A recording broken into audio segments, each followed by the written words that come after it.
messieurs, chers amis journalistes, vous avez la parole, vous levez la main, vous vous présentez et vous soumettez donc votre question, préoccupation, monsieur le ministre. J'ai vu une main, je suis derrière. Voilà. Vous avez récupéré le micro avec Major, c'est bon? Ça fait? Voilà. On se lève, on se présente, s'il vous plaît, la presse. Allez-y. Bonjour, monsieur le ministre. Bonne année 2023. Santé, succès et paix. Monsieur le ministre, lors du dernier Conseil des ministres, le Conseil des ministres a adopté une communication relative à la région sur le ciment. J'ai vu que le gouvernement a décidé d'intégrer de la dolomite comme matière première de substitution au ciment. Dites-nous un peu de quoi ça veut dire pourquoi. Ma deuxième question concerne la POF. Monsieur le ministre, nous avons lu ces derniers jours certaines informations dans certaines presses concernant le niveau de la dite tour, la POF. Est-ce que monsieur le ministre peut nous dire quel est le niveau réel et on a entendu que l'État envisage de revoir la baisse du niveau de la tour. Est-ce qu'on peut savoir pourquoi? J'aurais trouvé l'intelligence d'Abidjan. Voilà, j'aurais trouvé l'intelligence d'Abidjan. Et puis ma dernière question concerne monsieur le ministre, les trottoirs. Les trottoirs existent à Abidjan, mais ils sont occupés de façon anarchique. Les piétons n'arrivent pas à marcher sur les trottoirs, ils marchent sur les routes, ce qui entraîne souvent des accidents. Des piétons sont connus par les voitures.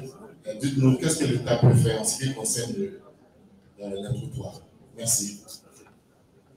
Merci. Le prochain intervenant, juste Mike. Voilà. Vous vous présentez et vous soumettez vos préoccupations. Bonjour, monsieur le ministre. Je suis à Baudelaire. Ma question vient bien à celle de Joël Touré. Pour revenir encore sur la tour F, je voulais savoir, il est vrai que l'État est engagé dans le projet. Aujourd'hui, la tour, quelle sera la taille exacte et quel est le format qui sera retenu? Parce que souvent, les bruits de couloir font état de ce que le format du projet pourrait changer, c'est-à-dire de développer à un autre format.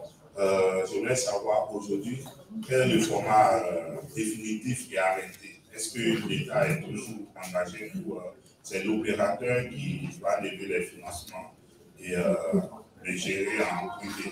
C'est ma première question. La dernière, je pense que c'est utile. Est-ce que vous pouvez faire le point réel des logements sociaux? Combien de logements sont déjà disponibles sur les 1 million de promesses qui avaient été annoncées? Et aujourd'hui, 1 million de logements de promesses pendant la campagne du président en 2010. En 2010, promesse de campagne en 2010, c'était de 1 million de logements. Je voudrais savoir aujourd'hui où en sommes-nous. Et pour terminer, la BADEA s'est engagée à financer 25 000 logements en Côte d'Ivoire. Où en est ce projet? Merci beaucoup. Je dois rappeler aux autres prochains intervenants, évitons de revenir sur des questions qui ont été déjà posées pour nous permettre d'être efficaces. Merci beaucoup. Le prochain intervenant, s'il vous plaît. Bonjour.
quotidien Fraternité Maté. Moi, j'ai deux préoccupations.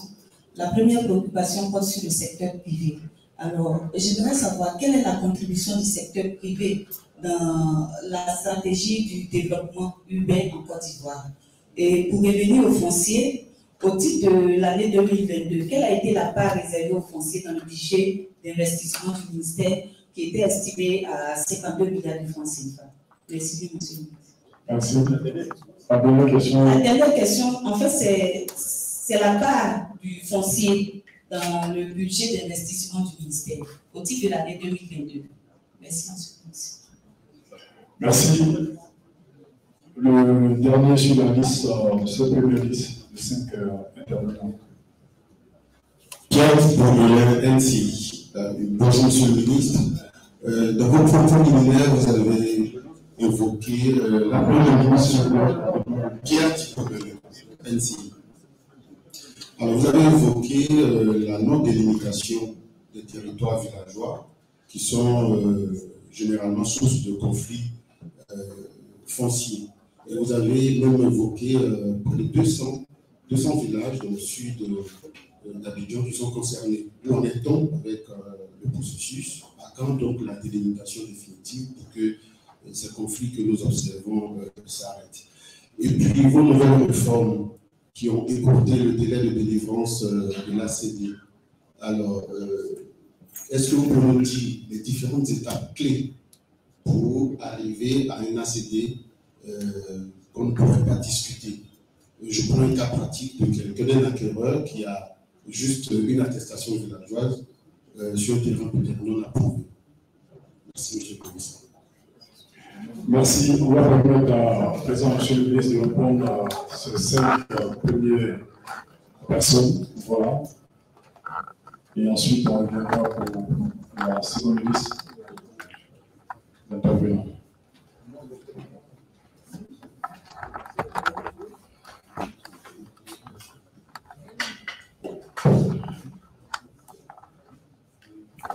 Merci à tous les intervenants. Je vais essayer d'être le plus précis possible dans les réponses que je vais vous donner. Pour ce qui est de la révision de la note sur le ciment, le ciment, il y a deux composants qui sont essentiels. Il y a le clinker, et puis il y a surtout un ajout qui peut être du calcaire, qui peut être d'autres matériaux. Et justement, c'est ce complément-là qui, en Côte d'Ivoire, peut être fait à partir de la dolomite. Vous voyez, on se comprend bien. Peut être fait à partir de la dolomite. Parce que sinon, ça veut dire que même ce composant est important. Et sinon, c'est nouveau. C'est des bateaux entiers qui doivent être déplacés pour transporter du ciment vers la Côte d'Ivoire. Donc, si nous pouvons déjà éviter de transporter une partie de ces chargements lourds, nous gagnons. Nous gagnons, ne serait-ce que sur le transport. Au-delà, nous gagnons parce que c'est une matière qui existe déjà en Côte d'Ivoire. Donc, ça fait moins de devises à sortir pour cela. Et nous gagnons parce que c'est une exploitation locale, donc ça va employer du monde et ça va créer de la valeur locale.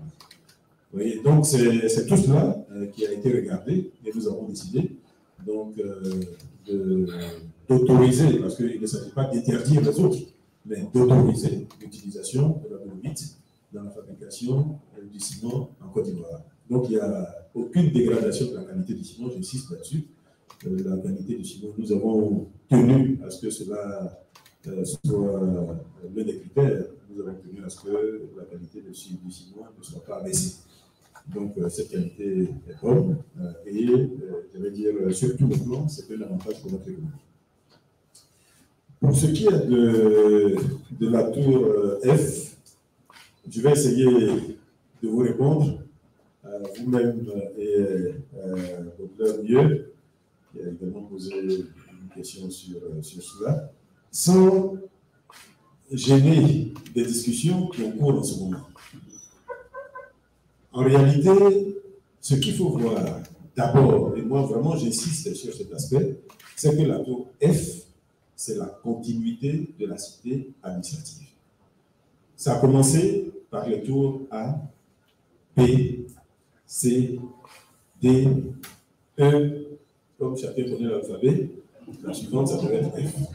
Voilà, donc c'est la continuité de la cité administrative.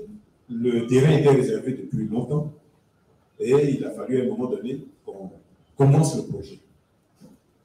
Il se trouve qu'au démarrage de ce projet, c'est comme dans toutes les grandes villes dans le monde, la question s'est posée sur le niveau optimal, en guillemets, de la hauteur.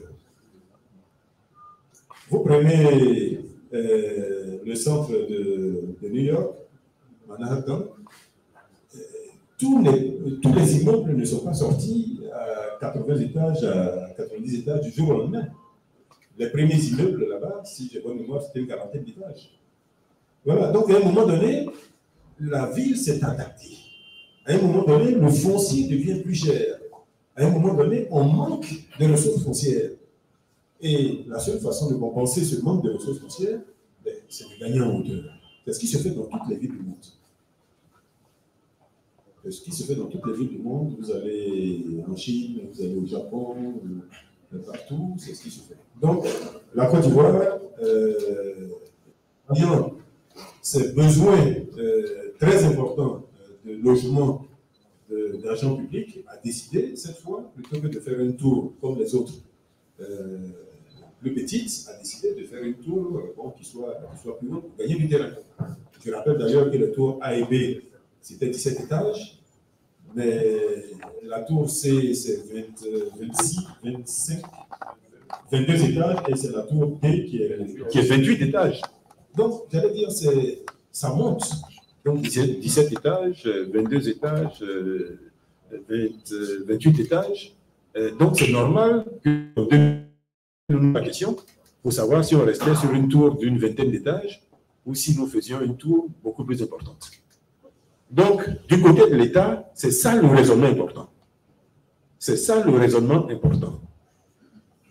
À côté de cela, on voit beaucoup de gens qui font des débats sur la tour la plus haute d'Afrique. Non, vraiment, ça, ce n'est pas notre débat. Ce n'est pas le débat, en tout cas à mon niveau, en tant que ministre en charge de la construction, donc maître d'ouvrage pour le compte de l'État dans la mise en œuvre de ce projet-là. L'État a des besoins importants de bureaux. Aujourd'hui, le DG de la SONAPUE est là, nous dépensons une quinzaine de milliards de francs CFA par an, et ce n'est même pas suffisant de loyer dans le privé. Et nous sommes à une quinzaine de milliards en tordant le bras à certains propriétaires, parce que j'ai vu que certains propriétaires, depuis 30 ans, n'ont pas connu la moindre augmentation de loyer. Donc, on ne peut pas dire qu'on soit au prix du marché aujourd'hui sur ça. Depuis 30 ans, on n'a pas fait d'augmentation et on les paye vraiment au lance-pierre parce que, bon, c'est le budget de l'État. Il y en a qui, depuis 10 ans, n'ont pas touché un franc des bâtiments qui mettent à la disposition de l'État. Et même quand vous allez dans certains de nos quartiers, vous pouvez aller à Bonoumé ou à Faya ou à Guérobité ou à Guédo, vous allez voir des directions générales, des directions centrales, de tel ou tel. Vous pensez que ceux-là, ils travaillent bien? Vous pensez que ceux-là, ils travaillent dans de bonnes conditions? Non, c'est une villa qui est utilisée pour... et une villa qui est loin quelque part dans le quartier. Le patron de ces services-là, vous pensez qu'il vient? Il vient voir ces agents-là combien de fois? Donc, c'est tout cela qu'il nous faut corriger en mettant à la disposition de l'administration ivoirienne des bâtiments en nombre suffisant. Donc, si sur la même parcelle, nous pouvons optimiser en faisant un bâtiment haut, parce que tout le monde voit dans le haut l'aspect prestige. Non, le bâtiment haut, ça permet de gagner de l'espace. C'est ça le fond. Quand au lieu de faire une villa, vous faites un R+7, et vous gagnez de l'espace. Mais c'est la même logique. Quand au lieu de faire 20 étages, vous en faites 60. C'est la même logique. Quand, au lieu de faire 20 étages, vous en faites 60 sur le même espace, c'est la même logique de rentabilité ou de rentabilisation de la ressource foncière qui est à votre disposition. Ressource foncière qui, je le rappelle, est de plus en plus rare sur le quartier du Plateau. Mais les gens sont tellement partis dans tout ce qui était fantasme sur cet immeuble que l'État est entré en discussion avec le partenaire privé. Donc, je rassure M. Baudelaire, ça reste un PPP. Donc, l'État reste toujours dans le consortium qui réalise le bâtiment.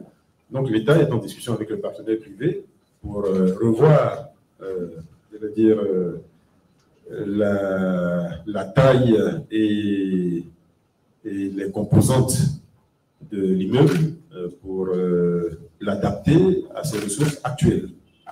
Voilà. Je pense que j'ai été assez clair. Non. Pour l'adapter à ses ressources actuelles. Bon.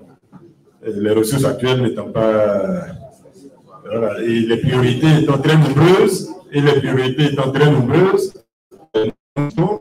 arriver à un immeuble qui satisfasse les exigences de l'État, donc de bureaux, en termes de bureaux, etc. Mais tout en restant abordable, en guillemets, pour l'État de Côte d'Ivoire. Tout en restant abordable pour l'État de Côte d'Ivoire. Bon, voilà, je pense que quand je dis ça, je dis l'essentiel sur la tour F. Les discussions se poursuivent. Et nous ne manquerons pas, le moment venu, de vous dire quelles sont les conclusions de cette discussion. Ce que je peux vous dire, c'est que les travaux de la tour se poursuivent et que, quel que soit le cas de figure, la tour F sera la tour la plus haute de la ville d'Abidjan, quel que soit le cas de figure. Bon, maintenant, et j'insiste sur le fait que le faisant, nous rentabilisons les ressources foncières de l'État de Côte d'Ivoire. Nous utilisons au mieux les ressources foncières de l'État de Côte d'Ivoire. Oui. Nous ne cherchons pas d'autres... Non, avec cela. Joël Touré a également parlé des trottoirs qui existent, mais qui ne sont pas disponibles pour les piétons. Les trottoirs, c'est un peu comme tout le reste. Vous savez, nous, on a une mission qui est très claire, mais l'urbanisme, c'est une mission qui est pratiquement transversale. Sinon, aujourd'hui, pour faire simple, les trottoirs, c'est les abords de route. Les abords de route, c'est le domaine public urbain. Le domaine public urbain, c'est le ministère de l'équipement routier. Voilà, j'aurais pu dire ça et m'arrêter là. Mais nous savons l'impact que tout cela a sur le cadre de vie, sur l'urbanisme de la ville d'Abidjan. Donc, de temps en temps, nous outrepassons nos prérogatives en allant sur des terrains qui sont ceux de nos camarades. Voilà, donc ici, de temps en temps, nous jouons notre rôle, mais exactement comme pour les bâtiments déjà en exploitation, ça ne relève pas de nous. C'est l'une des difficultés qu'on a. Et qui fait qu'on peut être aussi tranchant que, par exemple, sur la question des constructions neuves. Ça, c'est notre mission, c'est dans la loi. Donc, les trottoirs, nous n'arrêtons pas d'attirer l'attention des personnes concernées, d'attirer l'attention des maires, puisque dans beaucoup de localités, ce sont les maires qui, par délégation, gèrent le domaine public et qui octroient des autorisations sur ce domaine public. Et c'est l'une des choses, d'ailleurs, qui enlaidit le plus notre cadre urbain.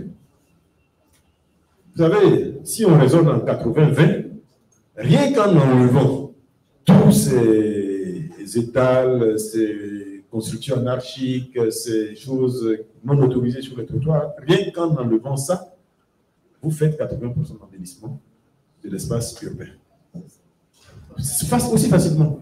Vous enlevez les mécaniciens, pas le métier, bien évidemment, il faut qu'ils exercent leur métier, mais pas sur les trottoirs. Pas sur les trottoirs ou pas sur le domaine public.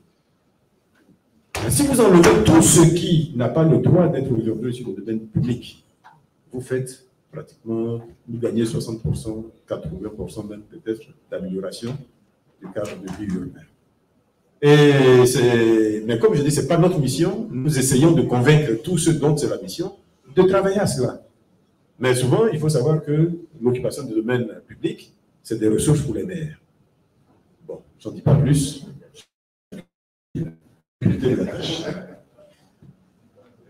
Baudelaire mieux, donc la tour F, je pense y avoir répondu. Le point réel des logements sociaux à ce jour.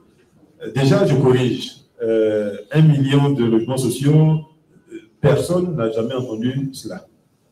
Il n'y a aucun document qui le dit. En 2010, le seul document qui est le document officiel qui a servi à la campagne du parti politique qui a soutenu le président Alassane Ouattara, ce document indiquait 60 000 logements. C'était ça l'ambition en 2010. Et c'est à l'élection ou à la campagne pour l'élection de 2015 que cette ambition a été portée à 150 000 logements. Donc aujourd'hui, c'est le seul chiffre qui existe dans toute la documentation qu'on peut voir sur les logements sociaux en Côte d'Ivoire. Bon, donc c'est très loin du million dont on parlait. Mais cela dit, nous vous avons clairement indiqué tout à l'heure que nous étions actuellement autour de 30 000 logements réalisés. Effectivement, réalisés, autour de 30 000 logements. Mais en même temps, je n'ai pas manqué de vous dire que c'est parce que nous avons fait le constat de cette insuffisance, que nous avons fait le constat des causes de cette insuffisance, que nous avons décidé de réformer complètement la matière. Et tout cela a été fait en 2022. Je vous ai présenté tout à l'heure les actions majeures qui ont été prises en 2022, notamment la création de l'ANA pour avoir un organe qui gère pour le compte de l'État l'ensemble de la problématique du logement social. Donc désormais, ça va être l'Agence nationale de l'habitat. Donc c'est une mission qui a été confiée à la CIPOJ, qui progressivement va sortir de la production de logements, de la construction de logements, pour parler simplement, tout simplement parce que cette construction de logements, beaucoup d'acteurs savent la faire et sauront la faire mieux que l'État. Donc la CIPOJ progressivement va prendre cette mission d'encadrement de l'ensemble du secteur, donc va gérer tous les aspects de négociation financière, va gérer la négociation des ressources foncières, va mettre à disposition les ressources, va gérer la sélection des promoteurs, des opérateurs, va faire le contrôle, va contrôler les constructions, va réceptionner les projets, va les mettre à la disposition des acquéreurs ou des loueurs, etc. Donc c'est la nouvelle mission qui est confiée à la CIPOJ. Voilà. À côté de ça, j'ai parlé du fonds de garantie du logement social. Le fonds de garantie du logement social, tout simplement parce que le projet précédent, je n'ai pas envie d'être méchant, mais dans ce projet précédent, la plupart des acquisitions ont été faites par des gens comme vous et moi. On est ensemble, non? Comme vous et moi, donc on peut considérer qu'on est la même catégorie. Alors que c'est des projets qui sont destinés aux catégories qui sont les plus pauvres. Il y a des gens qui ont acheté 5 appartements, qui ont acheté 10 appartements. Mais pourquoi? Tout simplement parce que l'État aide, finance, subventionne, aide à réaliser, et au moment de la commercialisation, tout le monde bute sur le fait que ceux qui sont solvables, c'est ceux qui ont un travail, c'est ceux qui peuvent apporter du cash, c'est ceux qui ont un compte bancaire, etc. De cette façon-là, vous n'atteindrez jamais la cible. Vous n'atteindrez jamais celui qui aujourd'hui est dans un bidonville. Donc, c'est pour ça que nous avons revu dans cette réforme tout cet aspect, sélection des critères de sélection, etc. Nous avons mis en place ce fonds de garantie du logement social, donc qui va rassurer les banques et, en guillemets, solvabiliser une partie des acquéreurs qui n'ont pas de compte bancaire, qui ne sont pas salariés, qui ne peuvent pas venir à la banque avec un relevé avec un bulletin de salaire et qui ne peuvent pas non plus, parce qu'ils n'ont pas de relevé bancaire, assurer le banquier. Mais le fonds de garantie, lui, saura ou pourra dire que cette personne-là, qui effectivement n'a pas de bulletin de salaire, n'a pas de relevé bancaire, est quand même capable, par exemple, de payer 30 000 francs, de payer 50 000 francs tous les mois. Et donc de l'aider à entrer dans la liste des personnes ayant accès à ces logements qui vont être produits. Donc c'est quand même un changement très important en ayant... je vous ai parlé tout à l'heure de la BHI qui faisait du crédit, j'allais dire, tous azimuts. Alors que l'objectif de la BHI, c'est de financer le logement, principalement. Donc il a fallu que l'État, là aussi, mais quand c'est sa situation financière qui était difficile, mais rendue difficile par le fait qu'il n'y avait pratiquement pas de financement du logement.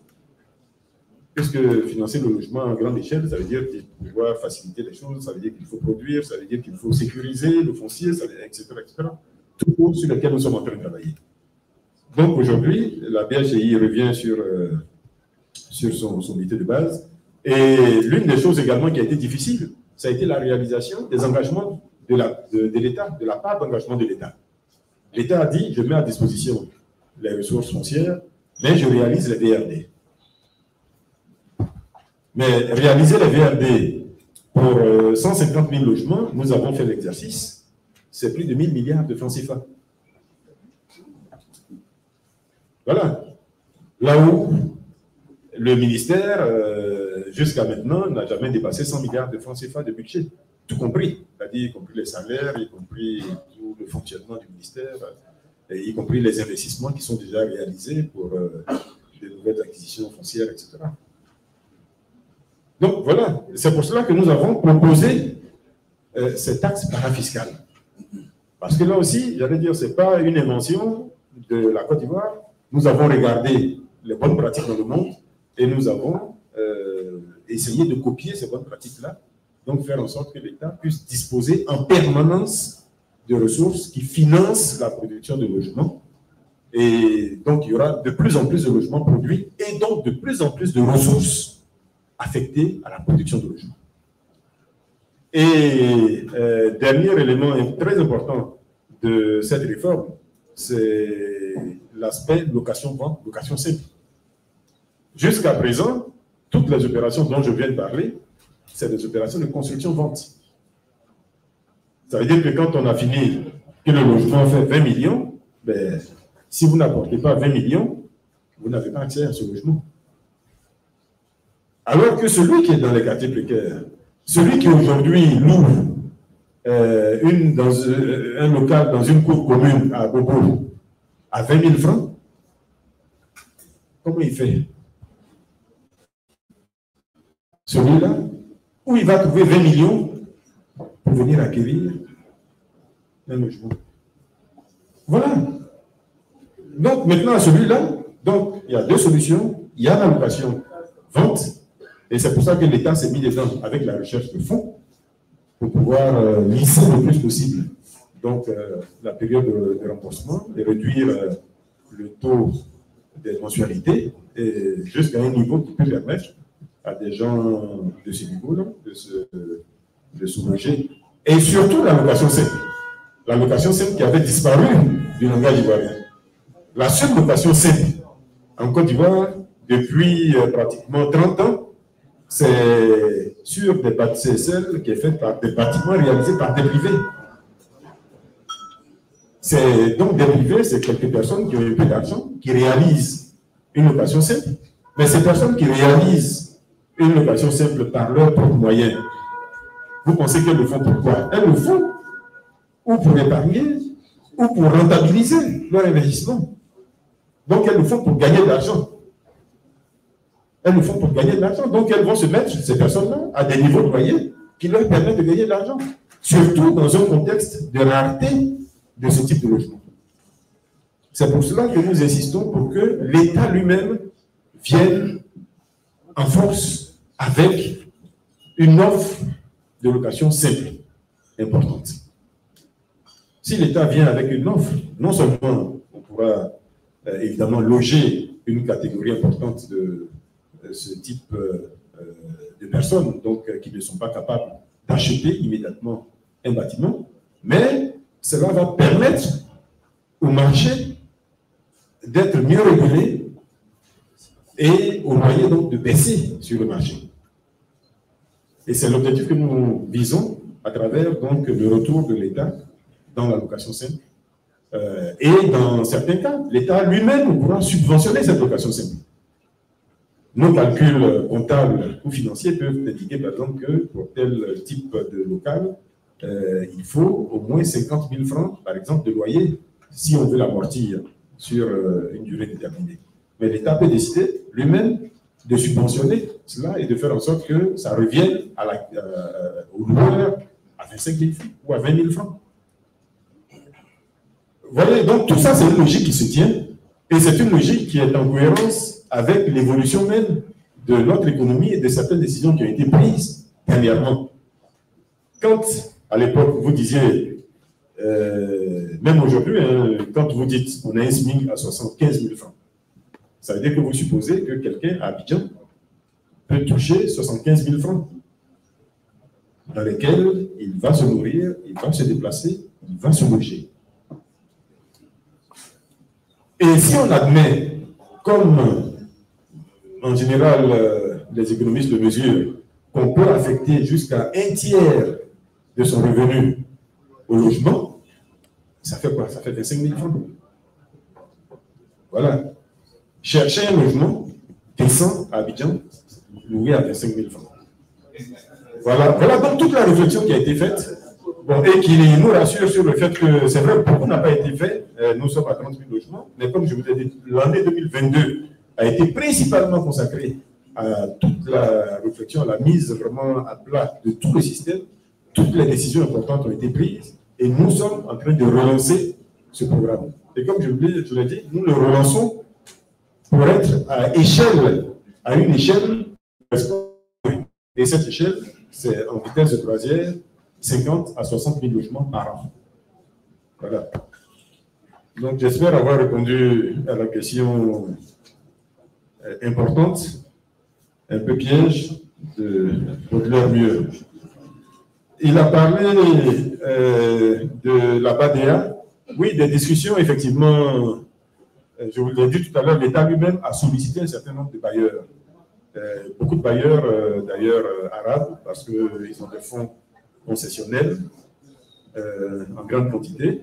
Et donc, nous avons contacté la BADEA, nous avons contacté la BIT, nous avons contacté le fonds d'Abu Dhabi, nous avons également, plus localement, contacté la BAD et la BOAD.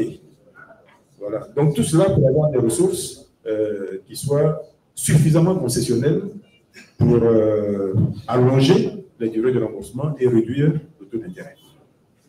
Et comme je l'ai dit tout à l'heure, allonger les durées de remboursement et réduire le taux d'intérêt, ça veut dire élargir la base de ceux qui peuvent accéder à un logement social en Côte d'Ivoire. Et c'est l'ambition du gouvernement, c'est l'ambition de notre ministère. Adama Bakayoko, donc RTI, a parlé des programmes immobiliers non autorisés. Bon, là aussi, pour faire simple, un programme immobilier qui n'est pas autorisé, j'allais dire, vous rentrez dans votre relation commerciale, dans le droit commun. C'est comme si vous signez une convention, un contrat commercial avec quelqu'un, il n'a pas satisfait sa part de contrat, mais vous l'envoyez devant les tribunaux. Donc, s'il y a quelque chose à recommander là, c'est ça. Mais nous sommes en train d'essayer d'encadrer le mieux possible cette activité, faire en sorte que tous les promoteurs en Côte d'Ivoire soient des promoteurs agréés. Ça veut dire que nous aurons toutes les informations sur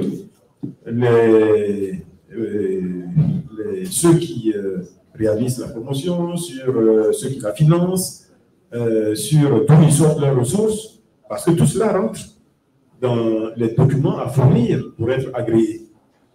Et après, il y a un suivi qui est fait.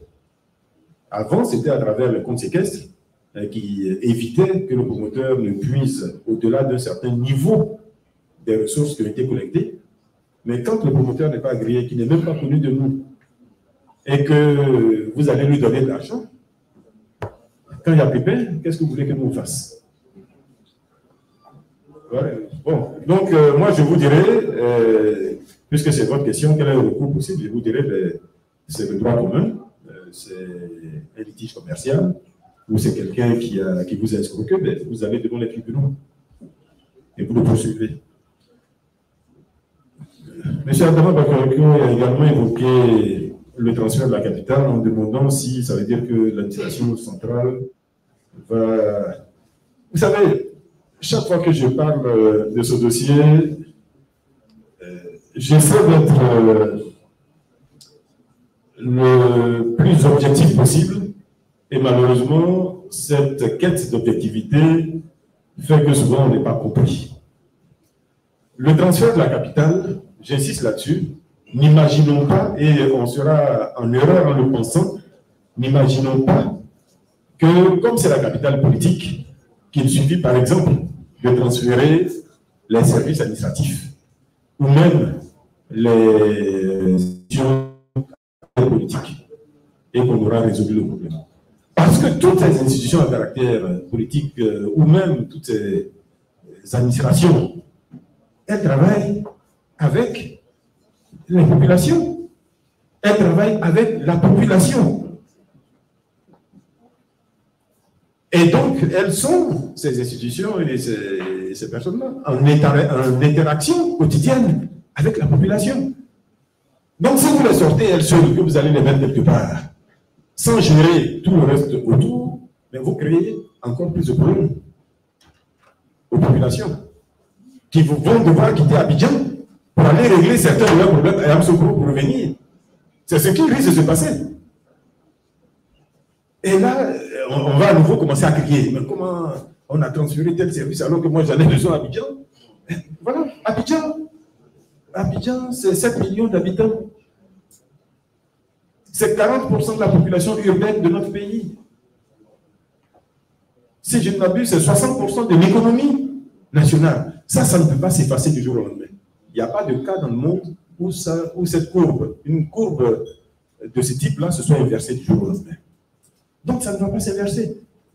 Donc, il nous faut maintenir la dynamique dans Abidjan tout en créant les conditions de viabilité de la capitale politique Yamoussoukro.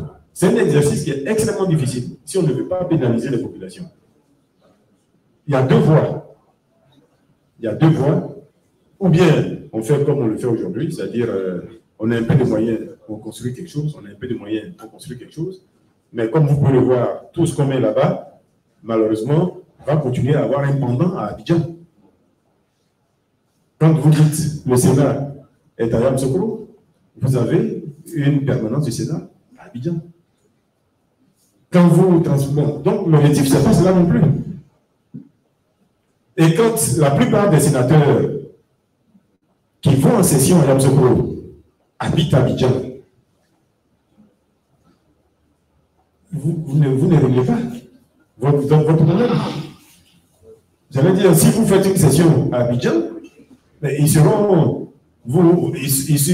plus facilement à cette session à Abidjan qu'à la session à Yamoussoukro aujourd'hui. Et c'est ça qu'il faut éviter. Ou bien c'est ça que vous faites, donc ce qu'on est en train de faire actuellement, ou alors c'est un plan Marshall. Vous décidez, sur une année donnée, de mettre 1 000 milliards, 2 000 milliards de francs CFA dans Yamoussoukro. Et en ce moment-là, vous créez toutes les conditions qui permettent de transférer massivement, d'avoir la taille critique qui permet de faire le transfert sans pénaliser ni les populations, ni la qualité des services fournis par l'administration. Sinon, vous créez un problème. Parce qu'un ministère, il ne peut pas être transféré à moitié. Si vous transférez une partie là-bas, l'autre partie ici, ben, ça va coûter plus cher et ce sera moins efficace. Si vous transférez Sur les 30 ministères, aujourd'hui, si vous transférez 15 à Amsokoro, vous laissez 15 à Abidjan, vous créez des problèmes. Parce que tous ces ministères sont en interaction quotidienne pratiquement. Vous voyez la difficulté de l'exercice. Maintenant, il faut pouvoir disposer de 1000 milliards, 2000 milliards, puisque nous savons à peu près ce que ça peut représenter pour le transfert à Amsokoro. Et le transfert à Amsokoro, c'est juste une discussion, on crée les... Non. Tout le reste, il faut l'accompagner. Nous avons fait, nous, le calcul. Si vous décidez, admettons même demain, de transférer tout le gouvernement à Amsokoro, c'est-à-dire jusqu'au niveau ministre, donc je dirais même tout le reste, ça reste à Abidjan. Il faut créer des bureaux. Il faut avoir du logement pour ces personnes. Il faut avoir du logement pour toutes les personnes qui travaillent avec ces personnes-là. Donc, on va commencer à regarder dans le cabinet qui il faut à Amsokoro, qui peut rester à Abidjan. Et en partant, il faut partir avec des chauffeurs, il faut partir avec des secrétaires, il faut partir avec celui qui gère le coup. Donc tout cela, il faut qu'ils aient du logement à Amsokoro. Il y en a qui vont partir avec leur cuisinière, leur cuisinier, leur nounou, tout cela, il leur faut du logement à Amsokoro. On a tendance à voir que la tête, mais il faut voir la chose de façon holistique, sinon on n'est pas bon. Sinon on n'est pas bon. Et moi, je regarde à travers le monde, les exemples réussis de transfert, c'est toujours des capitales ou des villes nouvelles très proches de l'ancienne capitale. Vous prenez le Caire, c'est très proche. Mais les exemples où la capitale politique est éloignée, ça va être toujours un peu plus difficile. Ce n'est pas impossible. Abuja a réussi, plus ou moins. Mais Abuja, ça reste une ville de 3 millions d'habitants, là où les gosses frôlent les 20 millions aujourd'hui. Et au moment où le transfert de la capitale se décidait, les gosses étaient, je crois, 12 millions d'habitants. Mais aujourd'hui, c'est 20 millions. Parce que la dynamique économique, vous ne pouvez rien contre. Et c'est cette dynamique économique qui, malheureusement, enfin, je retire le terme malheureusement, c'est cette dynamique économique-là qui fait la ville. Il n'y a pas de ville artificielle. C'est-à-dire vous ne pouvez pas décider qu'en mettant, je ne sais pas, 200 millions à Bouna, enfin, je retire Bouna. Je retire le terme pour mettre sur un pied d'égalité toutes les villes de Côte d'Ivoire, donc je retire. Mais c'est pas en mettant 200 millions dans 200 milliards ou 2000 milliards dans une ville que vous allez créer l'attractivité, toute l'attractivité qui va en faire une ville qui après devra se développer avec sa propre dynamique. C'est ça qui est important. Vous pouvez créer l'aspect artificiel un certain temps, mais après, c'est la dynamique de la ville. Au Brésil, quand ils ont décidé de quitter Rio pour aller à Brasilia, Brasilia, c'était un terrain vierge.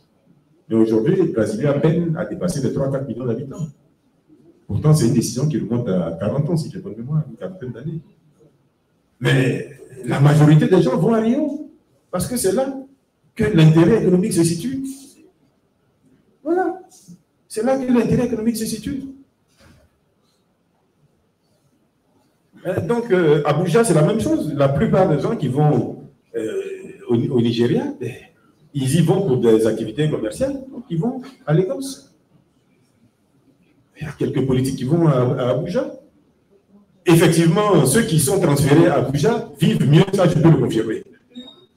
C'est-à-dire que si le gouvernement est transféré à Amsokoro, on vivra mieux. C'est-à-dire que les membres du gouvernement vivront mieux à Amsokoro. Mais je ne suis pas sûr que cette seule décision soit pour l'ensemble de nos populations. On aura moins d'embouteillages, on aura moins de soucis. Peut-être, voilà. Mais c'est la population qui risque d'en souffrir davantage. Parce qu'aujourd'hui, même à Lagos, il y a des gens qui sont obligés d'aller à Abuja pour régler un problème. Qu'avant, ils réglaient à Lagos. Donc, ça fait que Lagos va continuer sa dynamique de progression et Abuja va rester dans la dynamique d'une ville qui est faite pour être une capitale politique. Et Abidjan et Yamoussoukro, ça va être la même chose. Voilà la réponse que je peux donner à cette question qui revient souvent, qui est difficile, comme je dis, parce que c'est difficile en quelques minutes de camper complètement la situation et de montrer les contraintes qu'il y a. Mais je pense que vous m'avez compris. Evelyne Amangwa, donc, quelle est la contribution du secteur privé et la part du foncier dans le budget du ministère? Bon, je n'ai pas très bien compris.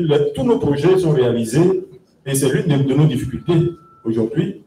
Tous nos projets sont financés, réalisés par le secteur privé.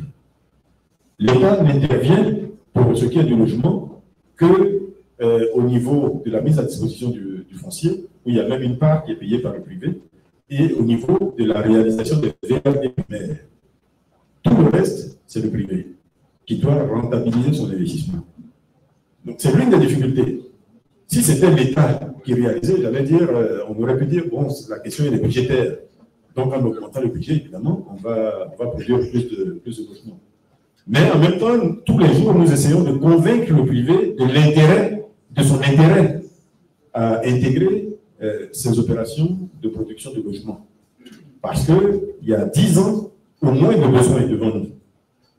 10 ans à une échelle de 50 à 60 000 logements par an.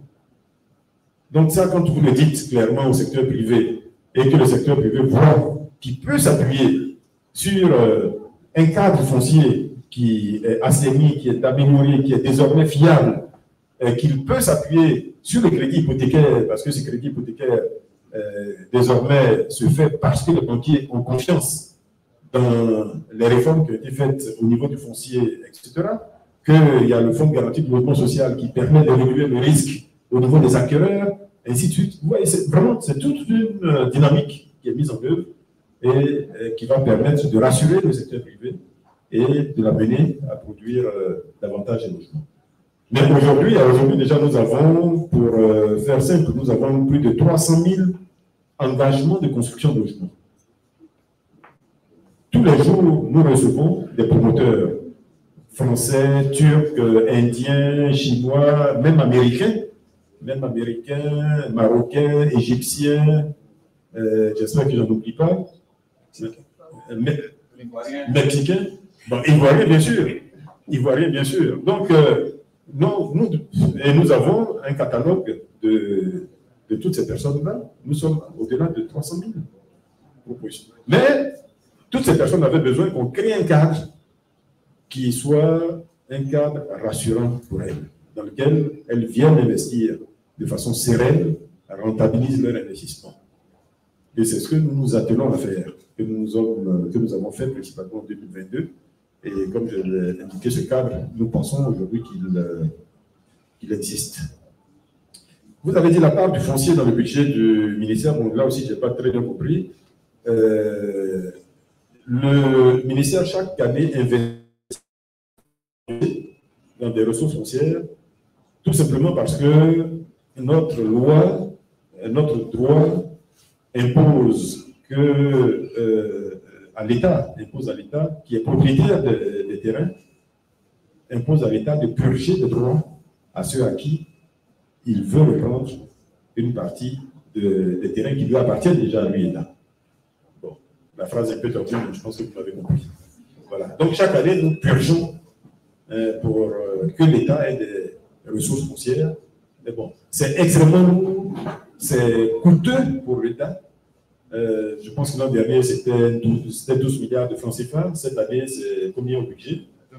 22 milliards de francs CFA cette année. Mais 22 milliards, c'est pratiquement rien.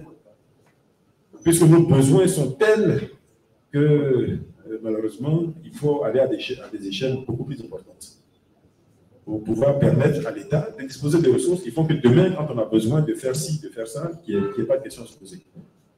Mais chaque année, nous voyons, hein, quand on veut réaliser un collège, on veut réaliser une université, on veut réaliser un lycée technique, c'est en centaines de millions qu'il faut purger. Mais bon, c'est le choix que notre État a fait depuis pratiquement la loi de 98, c'est ça? De 98, donc bon, on fait avec. Pierre, je n'ai pas noté le nom, c'est noté que le prénom, Pierre de NCI, qui a posé des questions sur la délimitation des terroirs villageois. J'ai indiqué que dans le Grand Abidjan, il y a 193 villages aujourd'hui répertoriés et le travail est pratiquement achevé pour 45 villages. Mais vous comprenez que la difficulté et la sensibilité de l'exercice font qu'il faut avoir tout terminé pour être totalement opérationnel et efficace dans l'utilisation de ces informations-là. Parce que si on commence déjà à utiliser aujourd'hui, on ne sait jamais demain ce qui peut encore... Bon, mais nous sommes à peu près à une cinquantaine de villages dont on peut considérer que la délimitation est achevée. Le projet se poursuit. Il devrait durer encore, je crois, une année. Une année pour être... une année ou deux même. 2 ans pour couvrir la totalité des 193 villages, puisque c'est vraiment des discussions qui peuvent être très longues, souvent entre 2 villages. Parce que, comme je dis, c'est souvent de l'histoire. Tel village dit que c'est lui qui a installé un campement à telle période, à travers telle famille, qui le reconnaît, qui ne le reconnaît pas, bon, ainsi de suite, ainsi de suite. Bon, donc, il faut qu'on arrive à un accord pour chacun des villages, et ça peut être relativement long dans certains cas. Vous avez parlé des étapes clés pour arriver à un ACD qui soit aujourd'hui totalement... Bon, tout à l'heure, vous avez pris, j'allais dire, vous avez donné un exemple, mais qui est le plus mauvais exemple. Vous avez parlé d'une parcelle, d'une attestation villageoise sur une parcelle non approuvée. C'est ce que j'ai noté. Voilà. C'est le pire. S'il y a quelque chose à déconseiller, j'allais dire c'est ça. Parce qu'à ce niveau-là, personne ne sait quelles sont les contraintes qu'il y a sur cette parcelle. Parce que c'est le fait d'approuver le lotissement qui permet de dire que dans ce lotissement-là, il y a telle partie qui va être affectée à du logement, telle parcelles qui vont abriter des équipements publics, centres de santé, écoles, etc. Les routes vont être dimensionnées de telle et telle façon. C'est ça qui va permettre de dire qu'il n'y a pas d'ouvrage d'assainissement, par exemple, qui vont passer. C'est le lotissement qui permet de faire ça. Donc, si on vous donne un bout de papier sur un terrain sur lequel il n'y a rien d'autre, il n'y a aucune approbation de lotissement, moi, là, vous allez à l'aventure. Et beaucoup de gens ont fait ça, et puis, du jour au lendemain, on leur dit, la Y4 passe dans votre parcelle, et 90% de la parcelle est partie. Lui, il a déjà payé à quelqu'un. Qui, lui, a déjà consommé ce qu'on lui a payé. C'est souvent ça la difficulté de l'exercice. C'est que même quand vous voulez réclamer, c'est une opération qui remonte à 4 ans, à 5 ans. Bon, lui, il a déjà consommé. Donc, comment il vous rembourse? Et comme il n'y avait pas de lotissement, l'État ne reconnaît pas d'installation à cet endroit-là. Donc, il n'y a pas de dédommagement. Vous avez payé de l'argent, un guillemets cadeau. C'est ça que nous voulons éviter en disant, première chose à faire avant d'acquérir une parcelle, aller sur un lotissement approuvé. Au moins, ça veut dire qu'il y a des études d'urbanisme qui ont été faites par des techniciens qui ont la capacité de le faire, qui ont regardé tous les aspects assainissement, les aspects emprise routière, tous les aspects installation de l'État, qui ont regardé tout ça. Ce n'est pas dans une forêt classée, ce n'est pas dans un parc, tout ça est regardé avant l'approbation. Donc, quand vous avez passé cette étape-là, il faut vous assurer que la parcelle en question n'a pas déjà été cédée à quelqu'un d'autre. Et là aussi, un simple état domanial vous permet de savoir cela.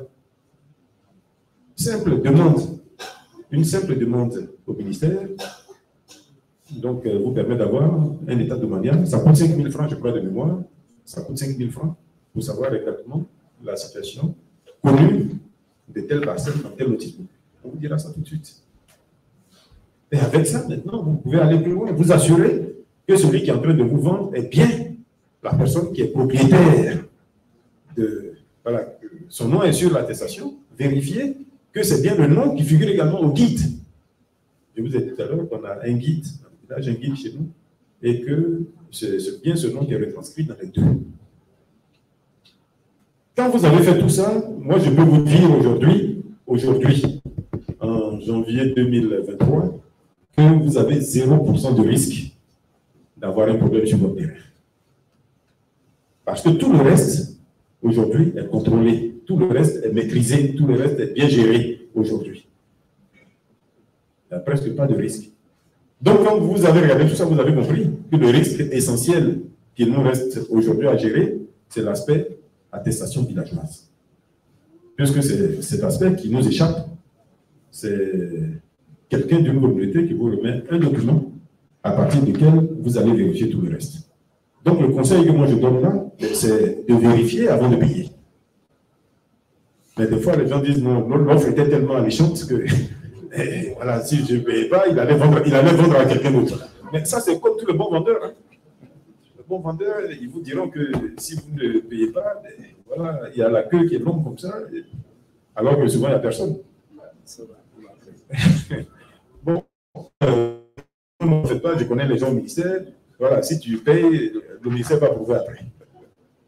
Et il y a même des gens qui m'ont dit, mais quand on achète avec les villageois, c'est moins cher que quand c'est approuvé. C'est une erreur. C'est comme si vous achetez une voiture sans carte grise et puis vous dites que c'est moins cher. Vous voyez le risque que vous prenez? Voilà, c'est aussi simple que ça. Donc, notre matière, elle est simple. J'insiste là-dessus. C'est pour ça que nous communiquons beaucoup pour que tout le monde voit la simplicité qu'il y a. Elle est simple. Mais quand vous voulez contourner ça, faire des choses, gagner de l'argent vite, etc., c'est là que vous vous retrouvez face à des gens qui eux aussi veulent gagner de l'argent vite. Et vous êtes dans des difficultés. Voilà. Donc, je pense avoir fait le tour des 5 questions qui ont été posées là. Je vous remercie. Merci. Merci beaucoup. Merci de saluer la justesse de réponse de M. le ministre. Alors, je tiens à rappeler que nous allons ouvrir la seconde et la dernière liste de 7 personnes. Et ensuite, on passera à la présentation des constitutions et on va le faire sur le ministre. Monsieur le ministre.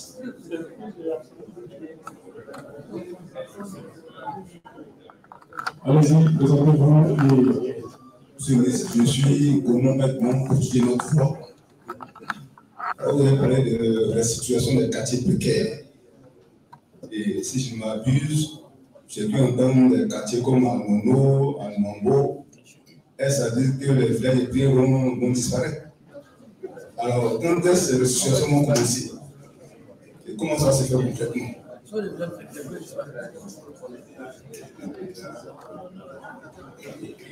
Merci. Le prochain intervenant, s'il vous plaît. On se présente et on suit sa mission. Je réponds au nom de Rodrigue Kofi, ici d'Abidjan Économie. Monsieur le ministre, dernièrement, la population du quartier Anne-Mambo, précisément à Marcouri, se plaignent qu'elles ont reçu une mise en demeure pour dégager des lieux parce qu'elles polluent la belle produit. Monsieur le ministre, vous pouvez nous situer sur cette action qui aujourd'hui fait peur aux populations de l'Anne-Mambo. Merci. Le troisième, monsieur le ministre, le troisième intervenant. Bonjour, monsieur le ministre, bonjour à l'Assemblée. Je suis Linda Balio de Radio de la Paix. Vous avez parlé du plan d'urbanisme de détail. Est-ce qu'on pourrait avoir des explications plus approfondies là-dessus? Et puis, vous avez parlé d'instruction de... Sinon, vous attaquez... Vous avez fait une sortie récemment dans laquelle vous dites que vous allez vous attaquer à différentes communes. Vous le disiez notamment à Bobo, à Yama, Songon, Yopougon et la zone portuaire d'Abidjan. Donc, est-ce à dire que vous allez détruire ces communes? Qu'est-ce qui va être fait concrètement? Voilà, et puis en ce qui concerne le dédommagement, comment est-ce que cela va se passer? Merci. Merci. Le quatrième intervenant.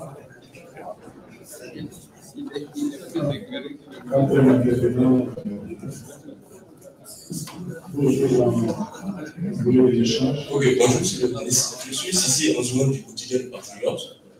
J'ai et puis la troisième, c'est une question.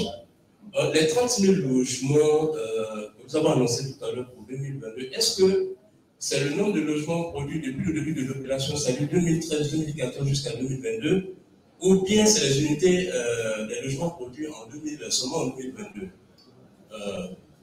La question, il y a des acquéreurs des logements, les sociétés des logements sociaux qui disent ne plus intéressés par le projet.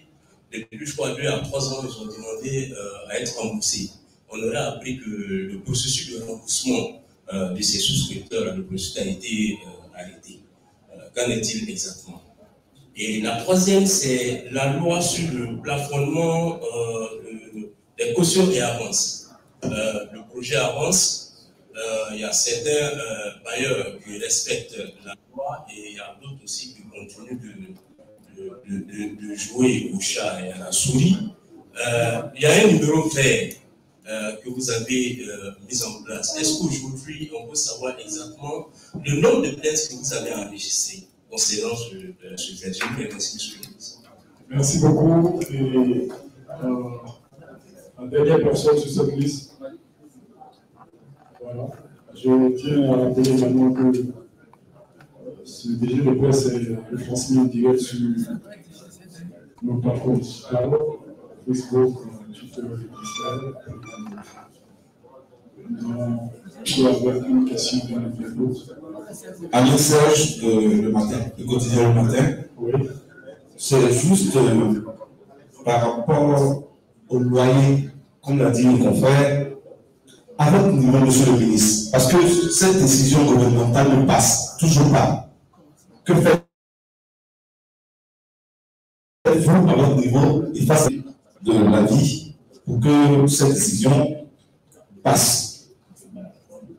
La seconde préoccupation, juste après le chiffre de EUP quartier, qui est le plateau avec ses immeubles, on retrouve le quartier d'Adjamé.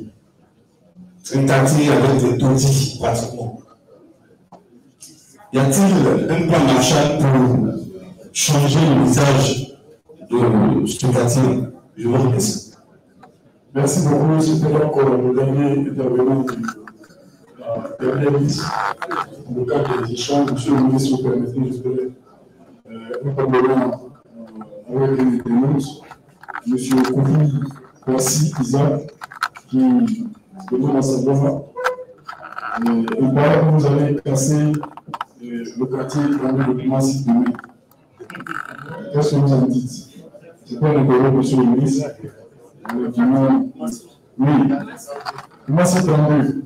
Il paraît que vous avez cassé comment c'est 32 demain. Qu'est-ce que vous en dites?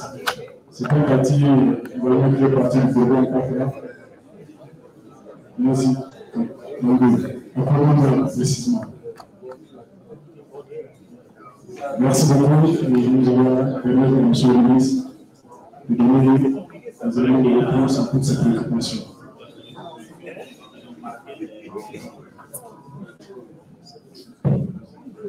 Merci. Merci à tous pour votre patience.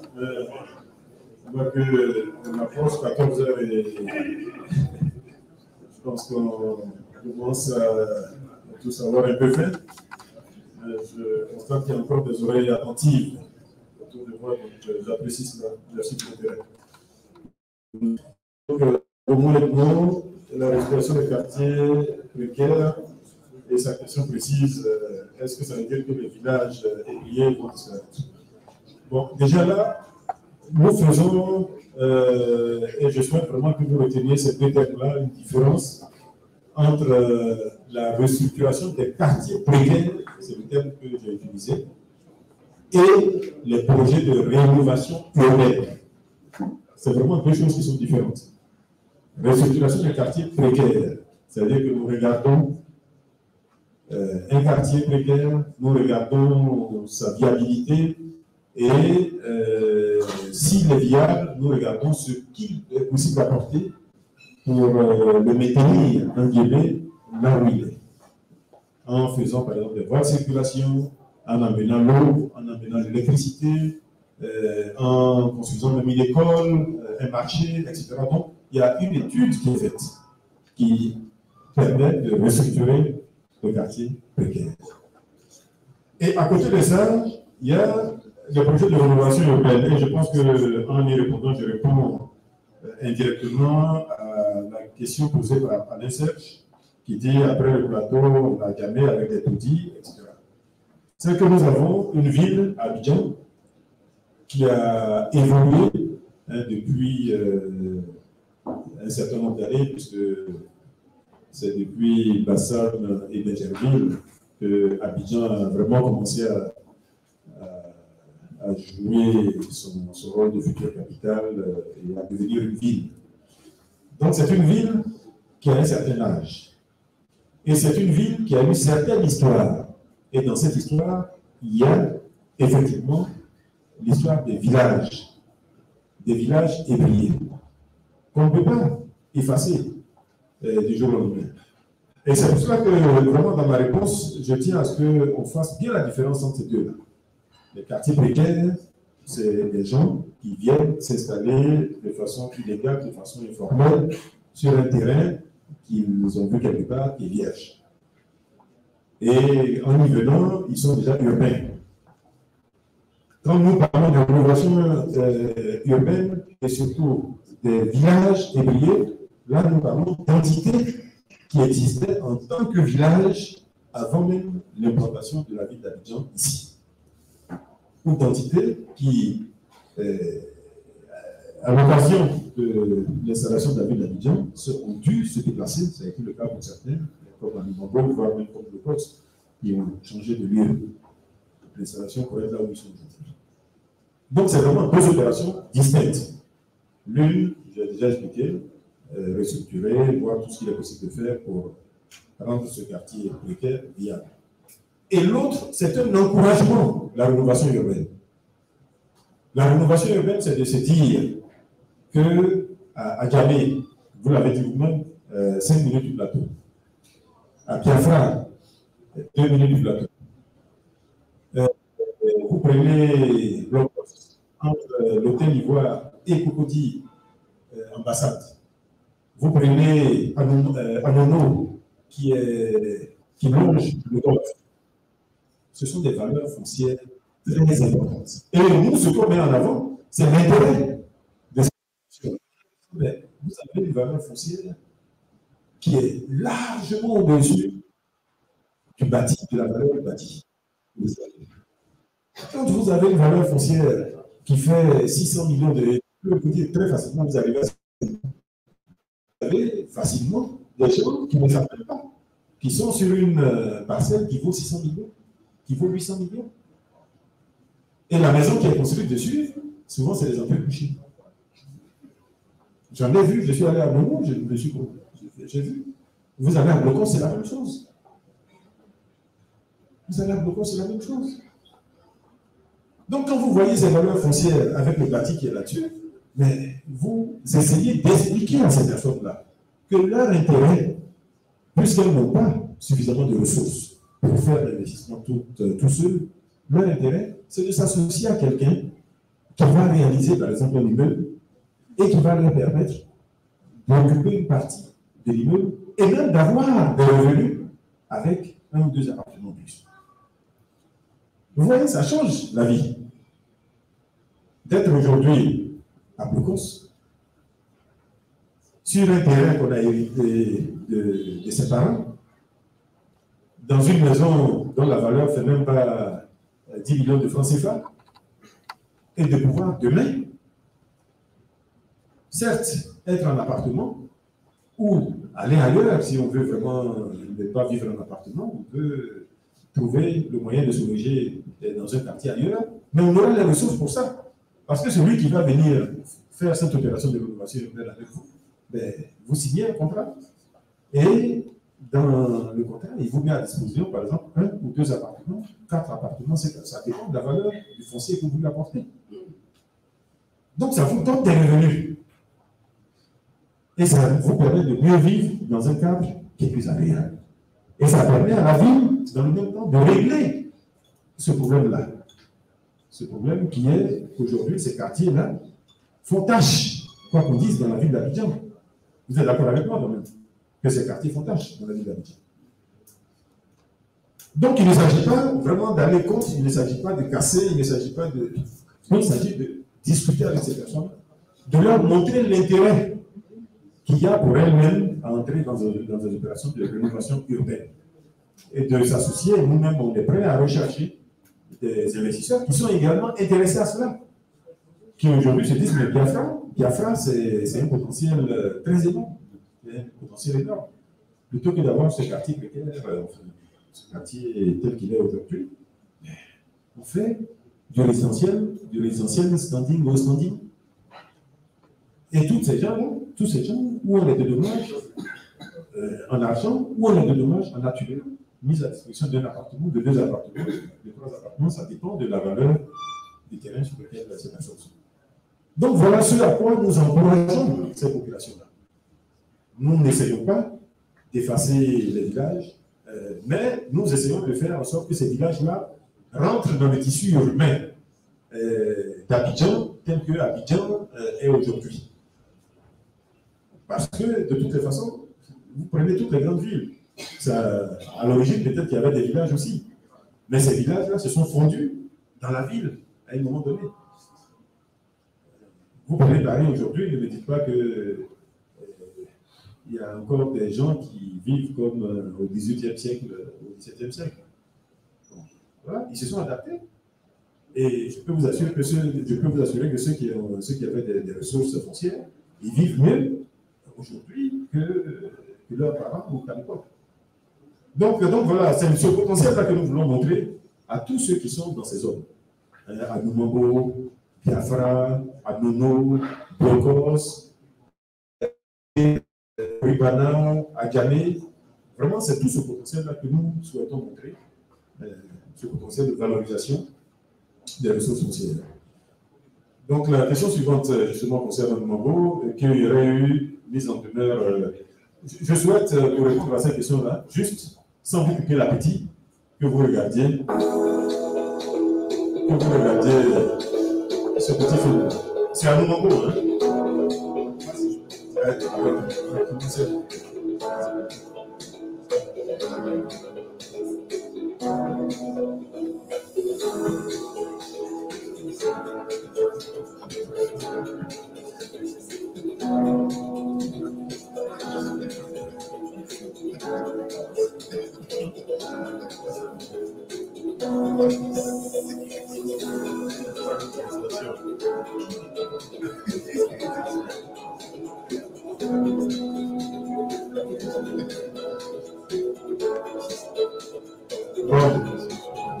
On peut s'arrêter là pour que chacun a vu quand même. Chacun a vu l'essentiel. Chacun a vu l'essentiel. On peut arrêter là.